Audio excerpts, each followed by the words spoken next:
Do you have your professional level exams coming up next week and you need some help, so some last minute guidance, tips, just finding out what you can do, or you might just honestly need a bit of a confidence boost or just a little bit of a breather from just going crazy with your revision, then I am here to help. This video is here for you to give you just that.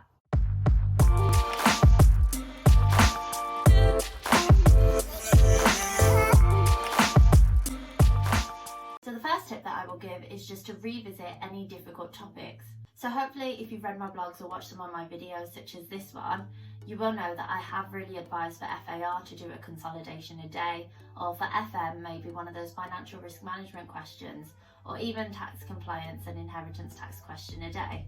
Those are some of those difficult topics where I think if you've done a lot of practice on that, you should actually hopefully be able to nail it on the exam day. So just really go back and look over those, because I think for those exams specifically, those areas will really benefit if you are comfortable with those. But honestly, what I just found with the professional level exams is that things would just click so late and so close to the exam. So fortunately for me, they did pretty much nearly kind of all click, or, you know, I did kind of build my confidence enough to think, yeah, I should be okay to get 55 in these exams. So remember as well, it is 55% to pass these exams. So don't feel like you need to get absolutely everything. I think where that's so important, that mindset, is in tax compliance, because it's honestly so difficult to really just pick up all of those marks. So yeah, 55 to pass. And what always used to help me, or what I do when I'm procrastinating, is honestly, I would just pull up the exam statistics and just have a look at those and kind of think, okay, about 80% of people typically maybe pass. So watch this video and there are some pass rates and things in there, but I'll also link it in the description below. So what I'm trying to get at with that is hopefully early on in this video, kind of just build your confidence a bit and think, you know what, you will be okay. But I guess I am rambling a bit as well, because this section is on revisiting difficult topics. So I think it is just a good time to go back, consolidate your understanding, just even go back to the content quickly. And hopefully now, after your question practice and really getting this much closer to the exams, things do just fall into place a bit more. And if not, don't worry, you still do have some time to just put in an hour or so and just try and get that understanding that you think you're missing. So next then is recapping any common mistakes. So as I've just said, that's pretty important, definitely in the consolidation questions and financial risk management, inheritance tax, things that are pretty much structured and will be likely to come up and are quite similar from exam to exam. Those are where you really want to nail it and just get as much marks as you can. So definitely just recap any common mistakes and try and iron them out before you get into the real exam. What you could do as well is, if it's been a while since you last attempted that question and you don't really remember the answer, maybe just quickly try it again and just flesh it out quickly and just see that you aren't making those same mistakes. So now that brings me on to tip 3, which are any new questions and mocks. So if you aren't actually aware, Icaew does typically have sample assessments on their website, and what's really good, and it's another point that I'll come on to, is that it is in that practice software, so you should be able to really just have a good go at a mock exam. I think what's really important at this stage is to do it to time. Again, timing is something I'll definitely touch on in this video, but do it to time and just make sure you don't have your notes, except for, of course, if it is BPT that you're doing. So the risk is definitely that you might be burning out close to the exam if you are just doing too much. So perhaps maybe just attempt the questions that you feel will give you that most benefit, so where you think that you are struggling and could do with that extra practice. I think if you haven't already tried for FM, do make sure that you are actually fleshing out those wordy part of the answers. And just, you know, at this stage, really try and make sure that you're answering properly now and you're not needing to rely on your notes still. And as I mentioned about burning out, it might be then beneficial to just answer perhaps in note form, or for example for BST, it is honestly just beneficial even reading through some answers sometimes. But on the numerical analysis aspect, what's quite good is just to really practice those questions, because you will hopefully get quicker. But to kind of summarise this bit, I guess new questions or mocks, that is up to you how you do it. If you've already done some mock exams with, say, your study providers such as Kaplan, BPT, etc., then what's really worthwhile is just debriefing. I think debriefing is honestly where so much of the learning happens, and you definitely should go through an exam that's already potentially then been marked, and so you can really see where you're kind of perhaps losing, or you'll be able to see what areas you're actually quite good at and don't need to focus on as much now. But what is good though is just keep going over it, because you do really want to make sure you're not forgetting anything either. So now the next tip is BPT specific. So if you're not sitting that exam next week, then feel free to just fast forward a bit.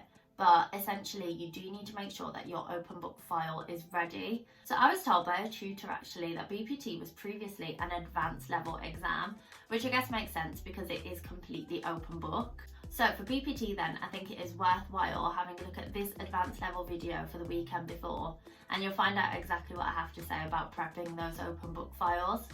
However then, it's also worth mentioning for some of the others with permitted text that it is just really important that you do just have it all tabbed up, know where everything is, and you should be able to kind of just figure things out on the exam day. So this is probably most applicable to FAR, where you can have those IFRS standard books, but I guess the other ones now, Biblio is what's being used, and I guess I can't really say too much on that because I didn't need to use it. But that being said, just make sure you are really comfortable, know your login details and everything, and you should hopefully be fine. So the next tip, and where I hopefully build your confidence in this video, is where I tell you that you actually know more than you think. So if you're watching this video, I will definitely assume that you are somebody who has really tried with their studying and you have put in a lot of work. If that's not you, then you better get straight to it. But yeah, from doing some of the above, so going through some of your past questions that you struggled with, any topics, and maybe trying new ones, you might actually start to get quite stressed and panicked and think that there's still just so much that you don't know. I guess you may have heard me talk about things clicking and that still hasn't happened for you, or just you're still kind of slipping up and you're probably maybe getting overwhelmed at this point. Well, don't worry, that's where I'm here to give you some gentle reminders. So for example, BST, you might be reading the answers in the back of the book, even AA perhaps, and you might be thinking, oh my god, this is so overwhelming, there's so much here, I'm never going to be able to get all of this down. And do you know what, that applies for quite a lot of these answers, even BPT and some of the wordy elements of the other exams. It's honestly fine, because what you need to remember is that they really do just put in so much in these model answers. I mean, BST specifically, it is actually quite subjective, so if you're putting things down that are sensible and it's not in the back of the book, you might still actually be getting marks for it in the real exam. And honestly, just don't even worry if you don't hit every point, because you really don't need to. Remember, it is 55% to pass. As I've said, the pass rates are actually somewhat quite high, so unless something really does go wrong, I'm hoping that you are actually okay. In these professional level exams as well, for some questions there are actually more marks available than the maximum marks, so hopefully that's something that you take away to be quite reassuring, because then that really does go to show that you don't need to get every single point in the back of the book. What's also so good about the professional level exams is that for some, for example TCE, you do get marks for showing your calculations. So even if your overall answer is not right, and honestly, if it is, well done to you, because that's honestly so hard in that exam. But if not, remember you still do get those method marks. So method marks, and then on top of that, what's really good is that there's no negative marking. So honestly, just don't stress. So if you have done some mock exams as well and you think that they haven't gone too well, I think I've been previously told as well that some mocks are just typically harder, or the examiners are just that bit harsher with their marking. So what I actually found is that I studied with Kaplan, and with my marks versus my real exam, I at least got about 10 marks plus in the real exam. I mean, to be honest, I don't think that was the case for some of the advanced, but it was definitely the case for professional, and some I actually dramatically increased. And so what that shows is that you still do have time, you can turn things around, you can still learn, and definitely just don't stress if you feel like your mocks just didn't go your way. And then the last kind of gentle reminder is just that if you found something hard, everybody else probably did as well. So hopefully then this kind of works in your favour in the real exam. So what do you really need to do the weekend before your professional level exams? Well, I think it is nailing your timing. So whenever I've spoke to tutors previously and asked them, why have students maybe failed this, the answer nearly 9 times out of 10 is because it's down to timing. So if you've watched some of my how to pass videos, such as this one, then you will also know I have given you specifics on timing for those. So there's a link below to my blog as well that has all the professional level exam tips for every single exam broken down into detail. So do check that out and go to the timing section and just really make sure you're on top of it. Perhaps you might not want to try a whole mock to time, but if you want to try some certain sections that you think you could do with that extra bit of practice on, then I would definitely recommend that. But do just honestly know when to move on. I think in some exams, for example FAR, when you're trying to get everything to balance, it's so easy to just kind of really waste time in some places, but you just need to know when you have to move on.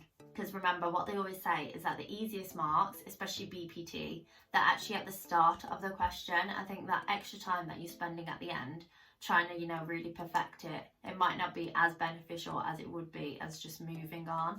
So now I've touched on this one already, but it is definitely the Icaew software. Really make sure you are getting some software practice in. So these exams, honestly, they're just stressful enough. You don't want it to then be the first time on the day of your exam that you actually see the software that you need to use and answer your questions in.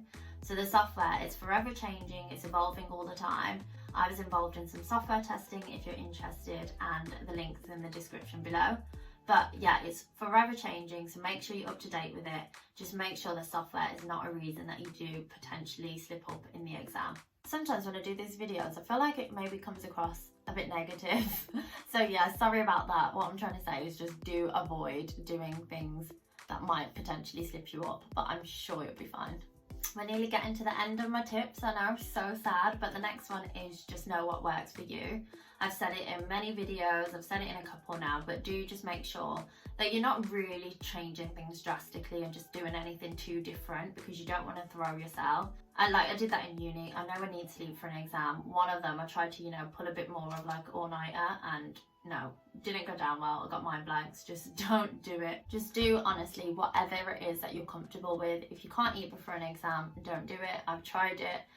It hasn't gone well for me. So yeah, just leave it. Next we have rest and know when to stop. So you should all probably know by now that these exams are just so much longer than the certificate level exams, and they can just really take a lot out of you. You do just really hopefully need to make sure that you're eating well and just resting where you need to, getting that good sleep. And I think what is so important is just really make the time to unwind where you can. I mean, you have probably been studying for weeks, if not months, for these exams now. So just trust that you have done enough. I think it's just so important to just make the time, maybe in the evenings, just to unwind a bit.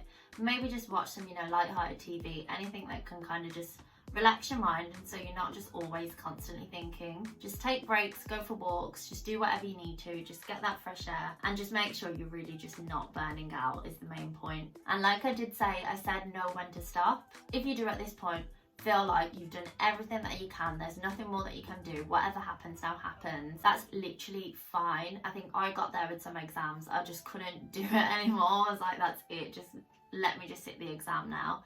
So if that happens to you on the Sunday before and you're like, you just want to call it a day, maybe at 4 or 5, it's honestly fine. Maybe just give yourself a break, go back to it, just read through some notes. You judge it when it's best for you. Nothing is worse when you get to that point and there's just nothing more going in, but you're just still going over it and over it. Just, yeah, leave it.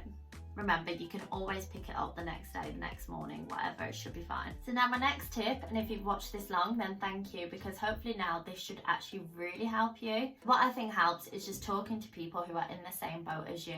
So you might be from a smaller firm and there's not many others doing the exams with you. Sometimes with these exams, it's so easy to feel like you're on your own, especially when your friends are just not going down the same career path as you and they just don't really kind of get it. So if you do want to connect with other students, you maybe just want to have a quick moan, or you just want to ask anything at all, then I do have a group available for you to join. So the link's in the description below, and these are Telegram groups, so it's essentially WhatsApp without phone numbers, and there's about 250 plus students in there now. So these are students currently doing their professional level exams, or to be honest, some might have already completed them now and moved on to the advanced or even qualified. So yeah, it's worth just getting in there, and there will definitely be someone who you can talk to. And my final closing message is just so what? Obviously you do want to pass first time, maybe this is your resit, okay, fine, it is more important, but just think about the big picture. If things maybe don't go your way this time, it is not the end of the world. I do even know people where it didn't go well for them and then they actually had to switch firms, and then they still actually just ACA qualified last week. So that's so amazing, and I just think, so what, you'll honestly be fine. And like I said before, I do think that you have put in enough work to be okay. Just make sure that you are just doing the last bits that you can to hopefully really make sure you do pass these exams. So I haven't said it yet, but good luck for these exams and next week. I'm sure you will be fine. Hopefully you do just have a bit more confidence now after watching this video. And if you do, or if you did find it helpful, then do definitely give me a thumbs up. Any questions at all, do just drop them in the box below. I'd be happy to answer those. And as always, I will be back with more videos every single week, so do make sure to subscribe, and hopefully you'll see me again soon. Thanks.